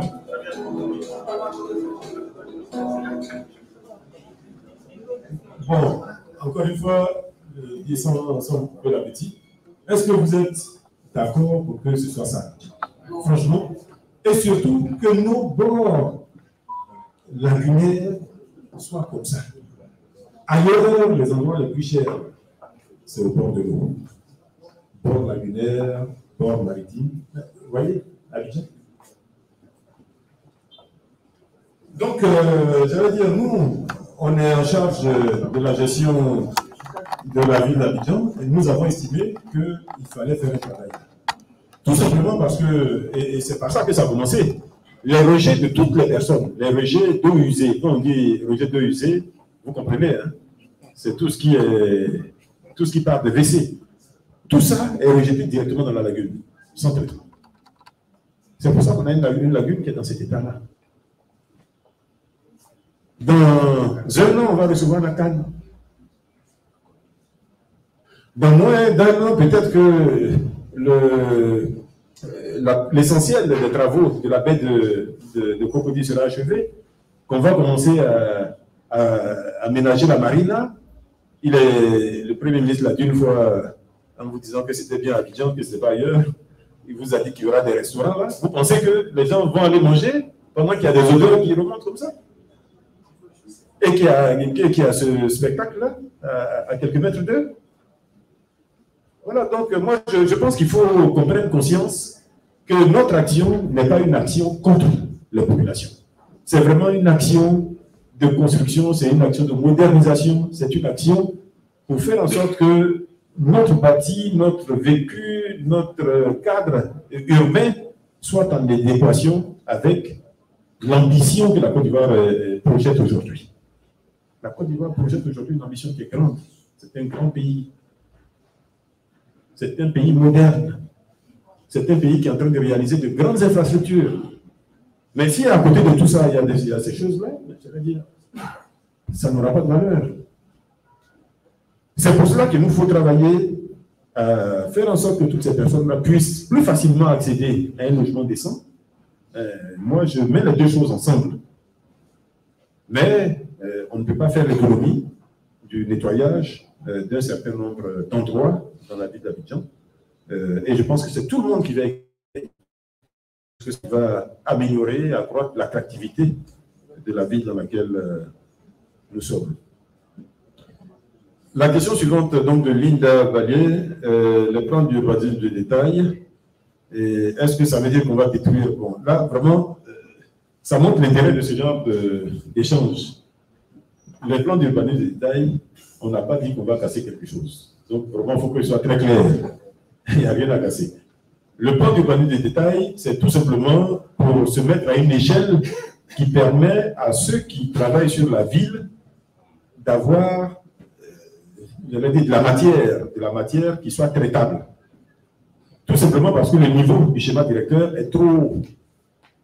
Dans le schéma directeur, on n'est pas à un niveau qui permet aux urbanistes et à certains acteurs, géomètres et autres, de travailler de façon efficace. Donc, il nous faut descendre d'un cran. C'est ce qu'on appelle le plan de détail. Donc, il y a le schéma directeur qui dit globalement, voilà comment la ville va se faire, ça va de temps en temps, les ouvrages d'assainissement vont passer de telle et telle façon, on va mettre ici une zone industrielle, on va mettre là une zone d'habitation. Donc, c'est ça que le schéma directeur dit. Et qu'il faut projeter cette ville à horizon 2030 à tant de millions d'habitants, donc ça veut dire tant de construction. Et bon, voilà, une fois que lui il a dit ça, il faut descendre d'un cran. Maintenant, pour dire, voilà ce que nous faisons. À Koumassi, ou à Trècheville, ou à Niama, voilà ce que nous allons faire concrètement. Par exemple, à Niama, on peut réaliser une ville nouvelle qui va faire telle superficie, qui va permettre d'héberger tant de centaines ou tant de milliers de personnes. Et il y a la zone industrielle comment ça s'appelle, d'Akoupé-Zedji qui est là. Aujourd'hui encore, on a des gens qui quittent Yopougon, qui quittent Agamé, qui quittent même Trècheville pour aller travailler là-bas. Est-ce que c'est normal? Donc là, il faut arriver à créer une ville qui soit en symbiose avec cette zone industrielle qui permet aux gens, avec beaucoup moins d'efforts, de se déplacer, d'aller à leur lieu de travail. Mais ça veut dire qu'il faut créer toutes les commodités qui font une ville. Les aspects mobilité, les aspects loisirs, les aspects commerce, les aspects école, vraiment tout ce qui fait une ville. Voilà, et c'est ce niveau-là, c'est sur ce niveau qu'on travaille, et c'est... non, il n'y a rien à démolir, je vous rassure. Bon, ensuite, il y a 6 séances de patriotes. Bon, donc là, la réponse est claire. Les 30 000, c'est le cumul jusqu'à aujourd'hui. Si nous étions déjà à 30 000 par an, j'allais dire, vous le verriez à mon sourire. Hein. Bon, je souris moins parce que je sais que ce qui est devant nous n'est pas facile et que nous avons encore du chemin pour arriver, comme je l'ai indiqué en vitesse de croisière, à 50-60 000 logements par an. Là, j'insiste maintenant, quand je dis que 50 à 60 000 logements, c'est par an. Ce n'est pas en cumulé. Des souscripteurs qui disent ne plus être intéressés, non, Ça, j'avais dit, il n'y a aucun problème, le processus n'est pas arrêté. Non, le processus n'est pas arrêté. Nous-mêmes, par exemple, avons engagé un cabinet d'audit pour faire un audit de la gestion des comptes séquestres depuis la mise en place de ces comptes-là jusqu'à aujourd'hui. Certains promoteurs refusent de participer à ces audits-là. Certains promoteurs refusent de donner les éléments. Ça veut dire, nous, on est quand même l'État. Et ces choses-là, même si on considère qu'elles se font bien, il nous faut nous assurer que demain, il n'y aura pas de surprise. Et ces personnes-là sont surprises demain, qu'on bloque leur dossier et qu'on leur demande des éléments complémentaires. Sinon, tous ceux qui sont passés par le mécanisme de compte séquestre, l'assurance que nous donnons, c'est que ceux qui veulent être remboursés, ils seront remboursés. Moi, je continue de dire ou d'encourager ceux qui sont déjà dans le projet à y rester. Parce que de toutes les façons, ce qu'on a promis va se faire. Et ça a déjà commencé cette année, ça va se faire. Bon, d'ici quelques jours, on sera avec M. le Premier ministre à Songon. Et à Songon, c'est pour la remise de 5000 clés. 5000 clés. C'est vrai que c'est très éloigné de l'ambition qu'on a, mais c'est 5000 clés qu'on s'en va remettre. J'ai coutume, pour plaisanter, de dire que les 220 logements, au moment de la construction de ce quartier, c'était 220 logements. Je ne dis pas 220 000 logements, c'était 220 logements. 2 et 0. Bon, et le nom est resté jusqu'à aujourd'hui. Mais là, dans quelques jours, nous allons remettre 5000 clés. 5000 logements. Vous voyez le changement d'échelle. Le changement d'échelle. Donc, c'est vrai que ça ne nous suffit pas. C'est encore loin de l'ambition que nous avons, mais il y a des efforts qui sont faits. Et ces 5000 logements réalisés en l'an dernier et cette année, donc en un an. Et évidemment, nous allons continuer. Nous allons continuer. Donc, le processus n'est pas arrêté. Tous ceux qui veulent être remboursés seront remboursés. Ça veut dire que c'est leur droit. Il a également évoqué la loi sur le plafonnement de cautions et avances en disant que certains bailleurs ne respectent pas la loi. Vous savez, cette affaire-là, l'État fait tout ce qu'il peut. C'est ce que je peux vous répondre. L'État fait tout ce qu'il peut. Avant, le bailleur se retrouvait face au locataire.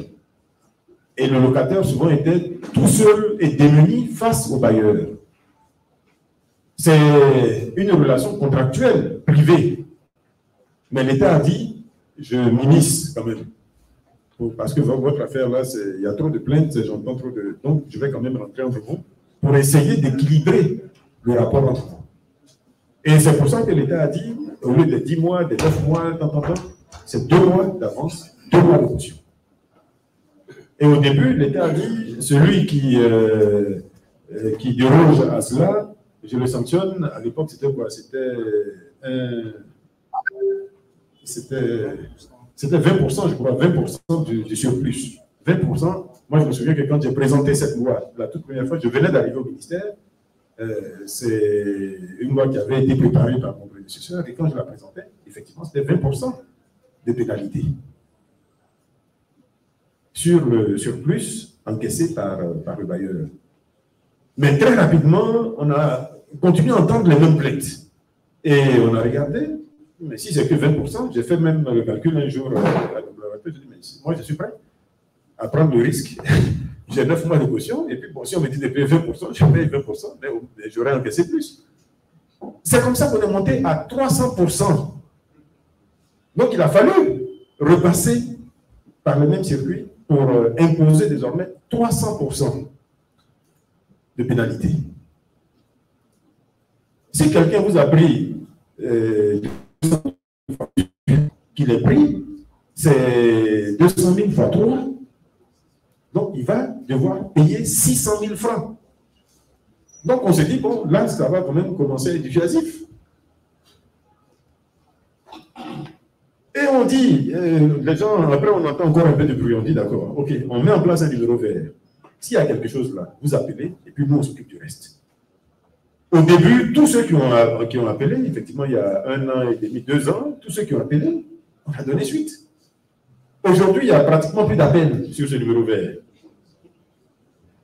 Il n'y a pratiquement plus d'appels sur ce numéro vert. C'est chaque fois, dans des rencontres comme celle-là, avec un public, que quelqu'un se lève pour dire que ce n'est pas respecté. Et chaque fois, je pose la même question, je demande la même chose, donnez-moi, même si ce n'est pas séance tenante, donnez-moi les éléments qui me permettent éventuellement de retrouver la personne qui a pris indûment cette somme. Je n'ai jamais de retour. Donc, je fais comment? Je fais comment? Si vous êtes volé et que vous ne dénoncez pas le voleur, le policier va faire comment? Ou le juge il va faire comment? Si vous-même vous êtes d'accord avec celui qui vous vole, on fait comment? Voilà l'équation qu'on a. Donc, nous, tout ce qu'on vous demande, c'est de dénoncer. Vous dénoncez, vous nous donnez les éléments qui permettent de remonter à celui qui a fauté, mais il sera sanctionné. Donc là, à nouveau, je demande la même chose, si c'est en humain, donnez-moi les éléments. Puisque vraiment, nous, ce qu'on fait aujourd'hui, et j'allais oublier l'une des étapes, dans les plaintes, après les 300% d'augmentation, après le numéro vert, ça a continué encore. Qu'est-ce qu'on a? On a mis en place le contrat type. Ce n'est pas le rôle de l'État d'aller faire rédiger un contrat qui va à la fin être signé par 2 privés. Ce n'est pas le rôle de l'État. Mais tout ça, nous l'avons fait pour protéger le locataire et voire même protéger également le bailleur, puisqu'il y a des clauses qui sont dans l'intérêt du bailleur. Donc le contrat type, aujourd'hui, il existe.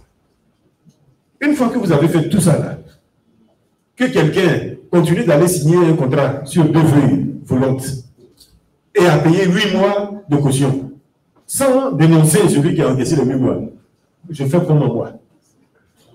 Je fais comment? Et voilà l'équation que nous on a aujourd'hui. Et c'est ce qui se passe. Les gens, comme je dis, c'est dans des rassemblements comme ça, on en entend parler, et même quand on dit à la personne, donnez-nous les éléments, on n'a jamais de retour. Bon. Et on n'a plus d'appel, pratiquement, sur le numéro vert qui avait été créé pour cela. Donc, pour nous, n'ayant plus d'appel, ça veut dire que le problème, il est en train de se régler, ou qu'il est pratiquement réglé. Maintenant, s'il y a des exceptions, encore une fois, vraiment, il faut nous les remonter. C'est ce que nous on attend, c'est tout. Si on les a, on sait qui a encaissé, à quelle date, et que vous nous donnez la preuve de cet encaissement, il va payer 3 fois plus.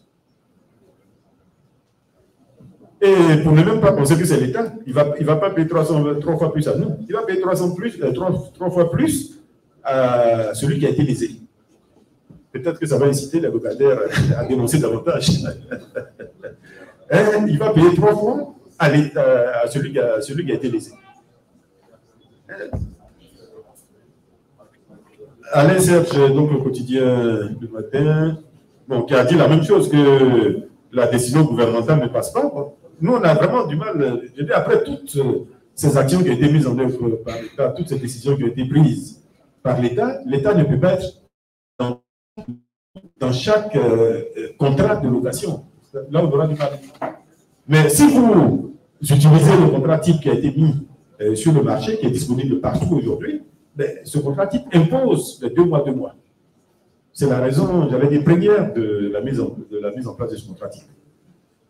Donc, si quelqu'un cherche à aller au-delà, vous nous en parlez. Le numéro vert est là, c'est le 1378, si j'ai bonne mémoire. 1378, vous dénoncez avec des éléments et on est prêt à réagir. J'ai déjà répondu sur la question concernant Adjamé, qui a des taudis. Donc, c'est la rénovation urbaine que nous encourageons.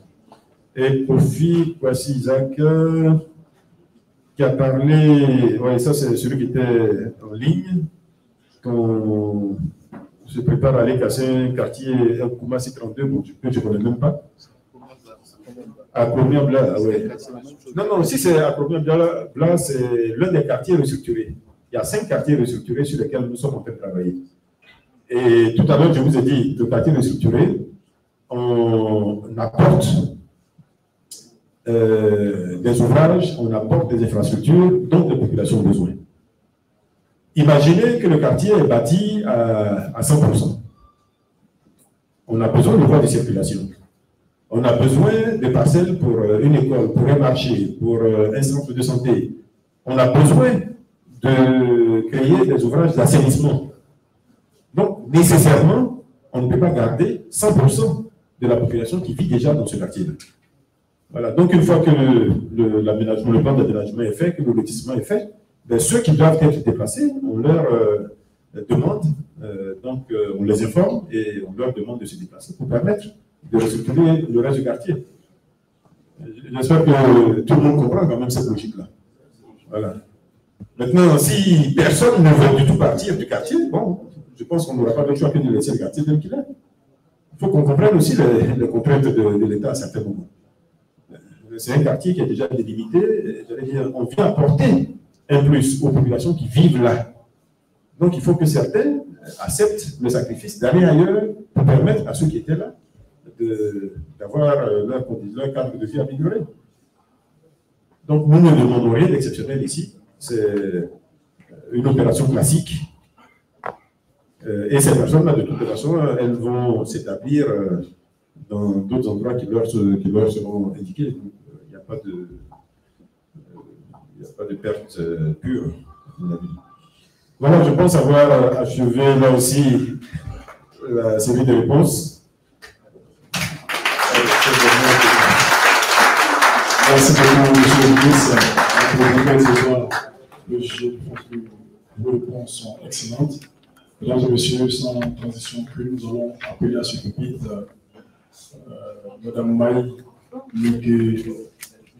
Menou, voilà, je vais parvenir, donc porte-parole du consortium de journalistes pour l'habitat et le foncier. Sa présentation, on va le naturellement.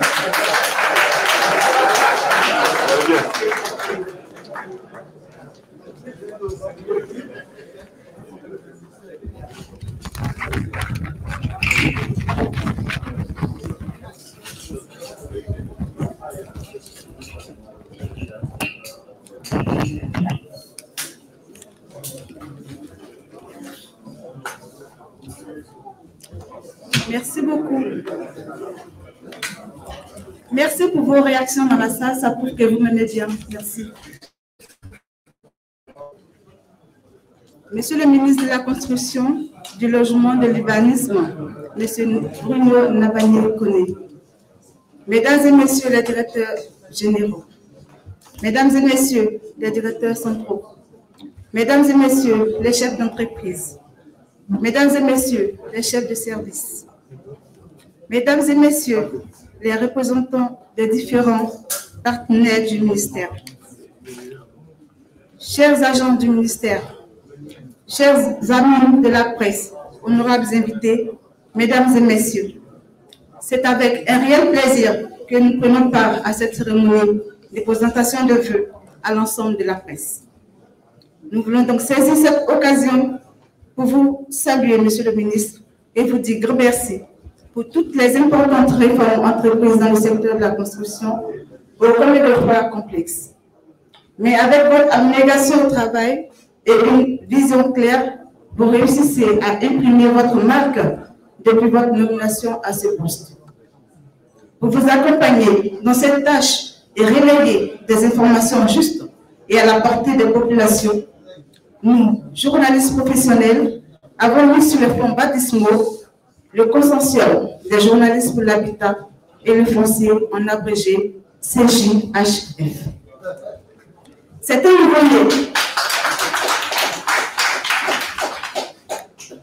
nouveau-né que nous vous présentons ce matin et qui grandira sans nul doute sous votre aile pour le bonheur des usagers.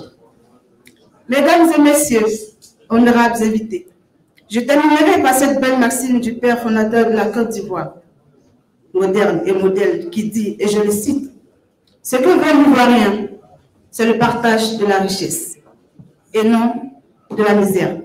Et pour ce faire, il doit avant tout contribuer à la création des richesses. » Fin de citation.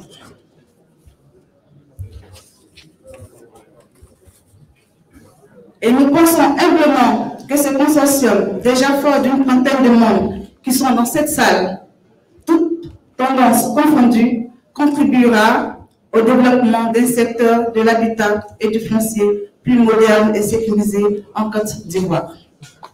Monsieur le ministre, nous voulons également saisir l'occasion qui nous est donnée ce matin pour solliciter auprès de vous une audience en vue de partager avec vous les objectifs majeurs qui fondent la création de ce consortium.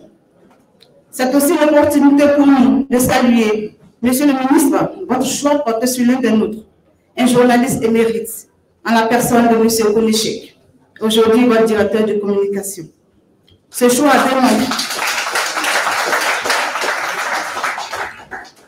démontre, si besoin il y a, votre proximité des journalistes que nous sommes.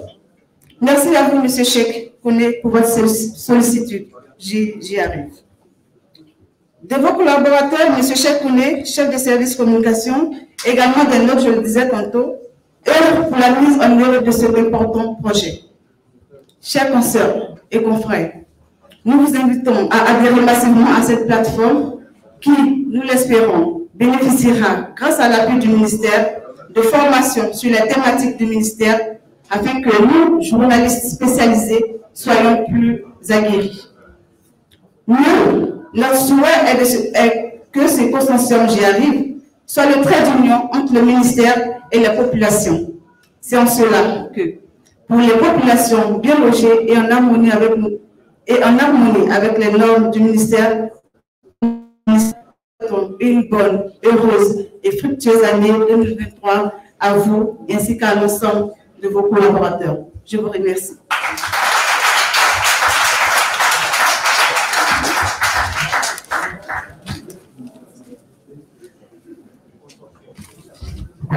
C'était à l'instant l'adresse de Mme Maï Mikebono, journaliste à Live TV, porte-parole du consortium, le journaliste pour l'habitat et le foncier, CJHF. Merci beaucoup. Mesdames et messieurs, nous avons longuement échangé, nous avons écouté M. le ministre, une belle présentation, ensuite l'intervention du consortium. Mesdames et messieurs, nous allons laisser toute la place à M. le ministre pour son mot de fin, qui sera ponctué par la désignation des lauréats du prix qui porte donc son nom, le prix du ministre Bruno Lavagné-Collé. Mesdames et messieurs, je vous invite à écouter M. le ministre pour son mot de fin, suivi de la désignation.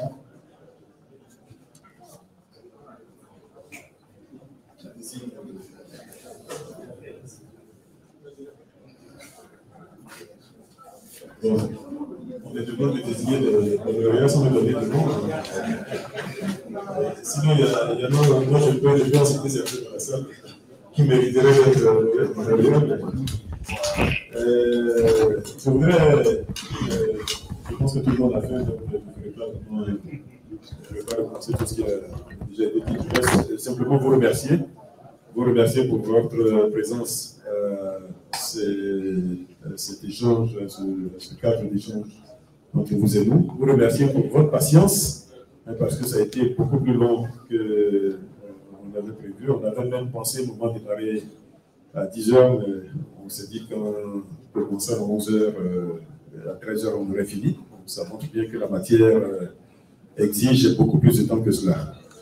J'ai personnellement apprécié la qualité des échanges. Je pense que les échanges étaient de très bon niveau. Je voudrais remercier tous ceux qui sont intervenus pour cela et vous redire ma disponibilité pour ce type d'échange.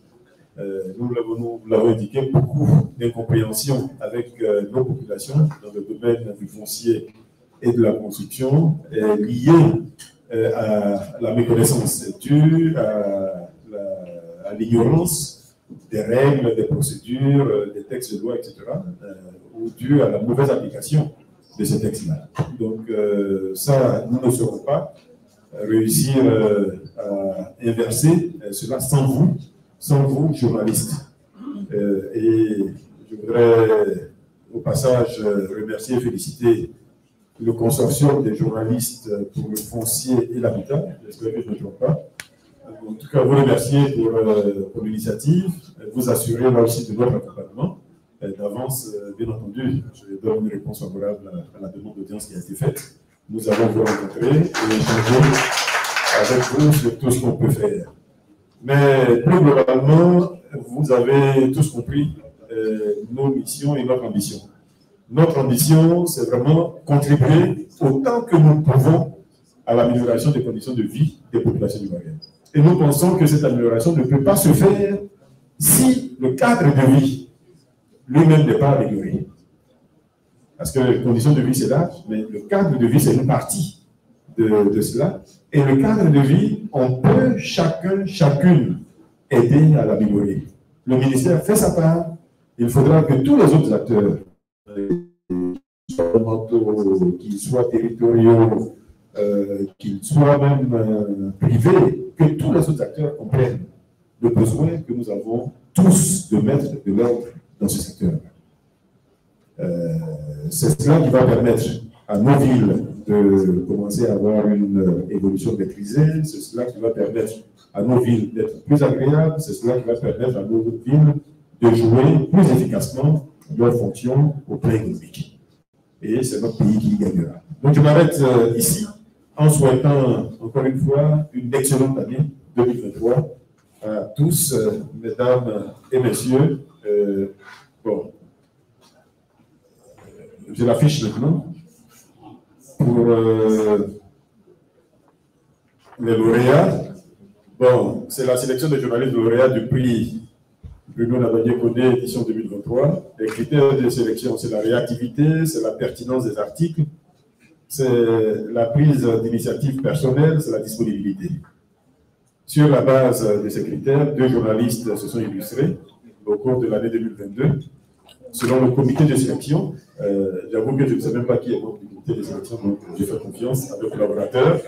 Donc, selon le comité de sélection, il s'agit d'un correspondant de presse et d'un journaliste de la presse écrite. Donc, le premier, c'est Aka Aimé du quotidien L'Essor. Aka Aimé du quotidien L'Essor, qui totalise 106 articles publiés en 2022. Ah ouais. 106 articles publiés en 2022. C'est démarqué par sa grande réactivité, sa prise d'initiative personnelle, a fait preuve d'un engagement sans faille pour la cause du ministère. Et le deuxième, c'est M. Sie Kwasi, correspondant régional de Radio Côte d'Ivoire à Congo, qui s'est démarqué par son professionnalisme, son engagement, sa disponibilité. Je pense que ça, c'est plus pour les activités politiques du ministre. Bon, je ne suis pas du comité de sélection, donc je lis peut-être dans leur tête. Je ne sais pas si Kwasi est présent. Il n'est pas là. Ah, ça va prendre là. Bon, tous deux reçoivent comme lot une parcelle de terrain viabilisée. Une parcelle de terrain viabilisée à Saint-Bon-Assemblée. Une parcelle de terrain viabilisée à Saint-Bon-Assemblée.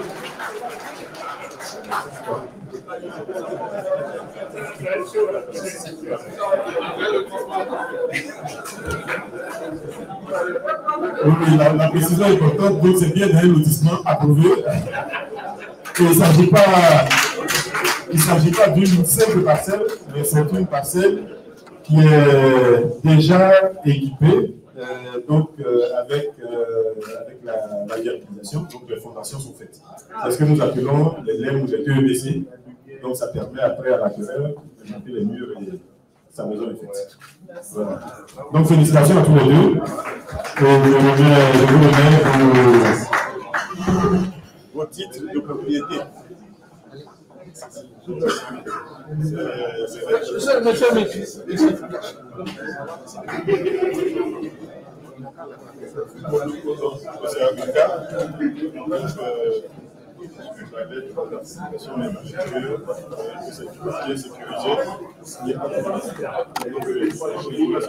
Voilà, monsieur Aka Aimé du quotidien du soir, vous parlez de 106.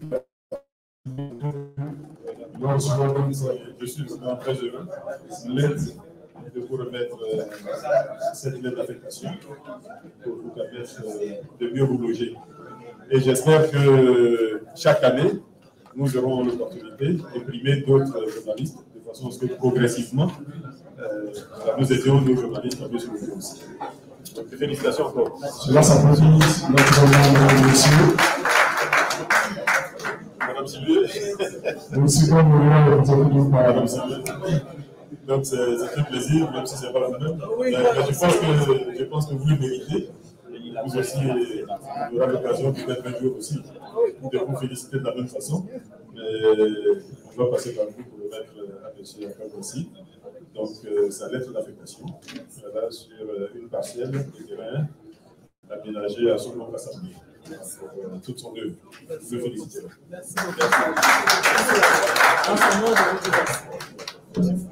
Monsieur le ministre, c'est là, nous va venir pour la photo de famille. Madame Sylvie, juste à côté.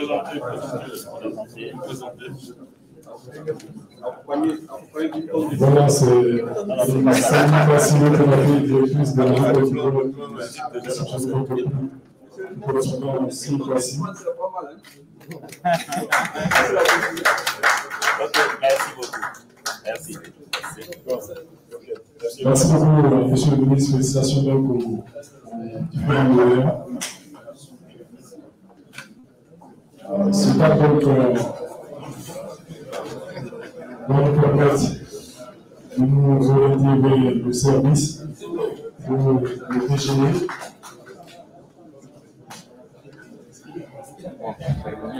Voilà, donc le service va se faire naturellement par part. Il va payer à la part de monsieur le ministre. Ouvrir le buffet, et ensuite, le producteur va suivre les autres. Vous permettez d'aménager pour monsieur le ministre sa suite.